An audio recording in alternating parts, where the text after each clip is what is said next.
Hoje o presidente Jair Bolsonaro participou da abertura da Semana das Comunicações no Palácio do Planalto e num recado direto ao STF e aos governadores que insistem em descumprir a Constituição Federal, disse o seguinte, abre aspas, se eu baixar um decreto vai ser cumprido e não será contestado por nenhum tribunal, porque ele será cumprido e no corpo desse decreto estará o artigo 5º da Constituição Federal, fecha aspas.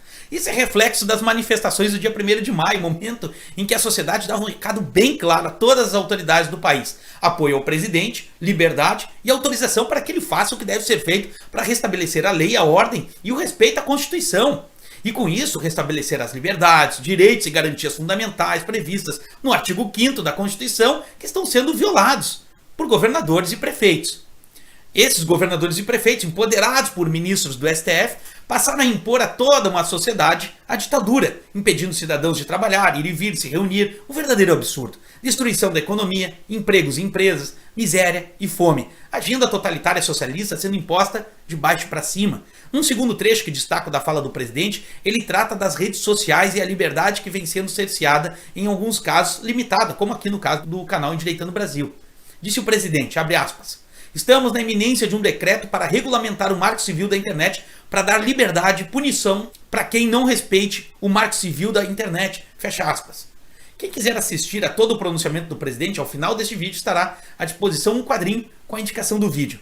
O que posso dizer é que vale muito a pena assistir, pois ali está a fala, improvisada, claro, de um presidente que fala com o coração e que realmente defende a liberdade do cidadão e não faz uma única ação para controlá-lo. Lembrando que o PT tem como objetivo central a regulação das mídias e os meios de comunicação, ou seja, a legalização da censura e perseguição. Falando em censura, eu quero falar aqui sobre o texto do José Dirceu no site Poder 360. Primeiro gostaria de destacar que mídia que se associa e dá espaço para um criminoso publicar seus textos deixou de ser uma mídia de imprensa séria.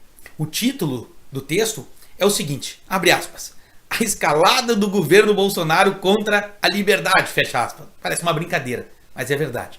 Entre narrativas e chavões mofados dessa esquerda comunista autoritária, me chamou a atenção um trecho específico, pois ele trata de defender justamente a liberdade de imprensa que tem por objetivo regular, e cita como jornalistas que estariam sendo perseguidos pelo governo aqueles que desejaram, estimularam e publicamente a morte do presidente da República ou associaram ele ao nazismo. Os nomes por ele citados foram do chargista Renato Aroeira, que associou o presidente ao nazismo, lembrando que por ser o nazismo reconhecido como crime previsto no artigo 20 da Lei 7.716 de 89, estaria o chargista incorrendo no crime de calúnia, artigo 138 do Código Penal, imputando falsamente ao presidente a prática de um crime. O outro nome citado pelo José Dirceu foi o do jornalista Ricardo Noblat, que além de estar vinculado à ocorrência do chargista, pois divulgou a charge em suas redes sociais, o comunista da extrema imprensa, em seu Twitter, escreveu o seguinte, abre aspas, se Trump optar pelo suicídio, Bolsonaro deveria imitá-lo. Mas para que esperar a derrota na eleição? Por que não fazer isso hoje, já, agora, neste momento? Para o bem do Brasil, nenhum minuto sem Bolsonaro será cedo demais, fecha aspas. Essa publicação desejando a morte do presidente não é fato isolado. Noblat não é réu primário.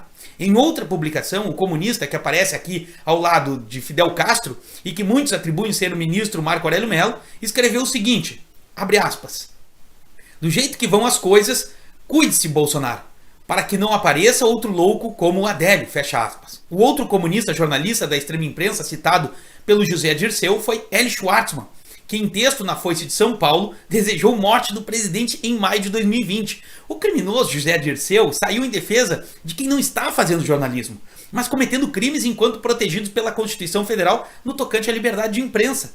Confunde-se, portanto, o jornalismo com atuação criminosa, e a depender de quem faça essa interpretação e de que lado está aquele que fala ou escreve, esse será punido ou absolvido. O jornalista Oswaldo Eustáquio continua preso. Por qual crime? Não sabemos, pois não existe tipificação penal. Aliás, você não acha estranho a celeridade dada pela esquerda para substituir a Lei de Segurança Nacional, colocando em seu lugar uma lei que prevê punição para insurreição e crimes contra o Estado democrático de direito?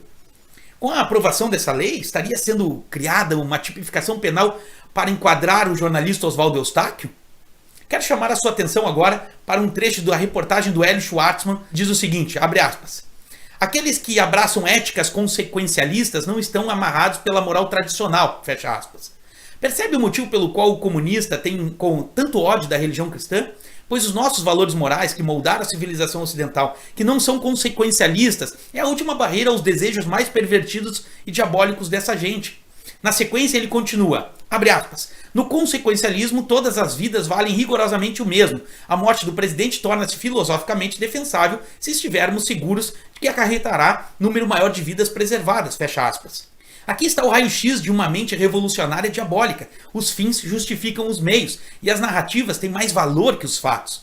Fica mais claro de você entender por que tem tantos jovens e adultos esquerdistas histéricos nas redes sociais atacando o presidente, as tias do Zap, o cidadão aquele de cabelos brancos que veste sua camiseta verde e amarela para protestar em defesa da lei e da ordem constitucional aos domingos.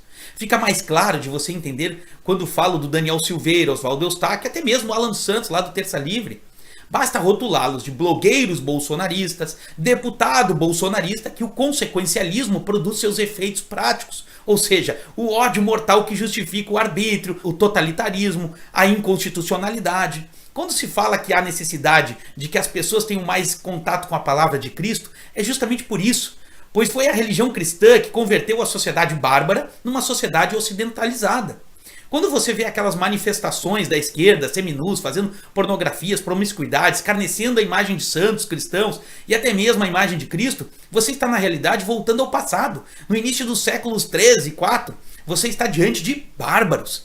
Assim como aconteceu no decorrer do Império Romano, após o cristianismo ser reconhecido, a fé cristã foi a principal ferramenta de pacificação e construção cultural e agora a sua importância se faz presente novamente.